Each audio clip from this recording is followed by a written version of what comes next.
రథసప్తమి తిథి ఉండగా సమంత్రక స్నానం చెయ్యాలి. మంత్రం లేని స్నానం మీరు చేశారనుకోండి, అది కాకి స్నానం అని పిలుస్తారు.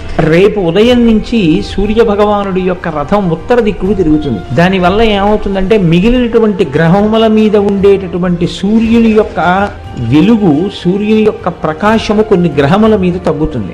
ఇంత పరమ పుణ్యప్రదమైన ఉత్తరాయణ పుణ్యకాలంలో ఎటువంటి పాపములు చెయ్యకుండా ఉండగలిగేటటువంటి శక్తి మేధస్సుకి దేని వల్ల కలుగుతుంది అంటే, ఈ కాలమునందు చంద్రప్రకాశం చేత జిల్లేడాకు మీద ఉండేటటువంటి నూగు లాంటిది రేగుపండు తలకి తగిలి బ్రహ్మస్థానమునందున్న వేడితో అది సంయోగాన్ని చెందితే రాబోయేటటువంటి కాలంలో వడదెబ్బ తగలకుండా కావలసినటువంటి శక్తిని తలపుంజుకుంటుంది, ఓషధీ శక్తిని.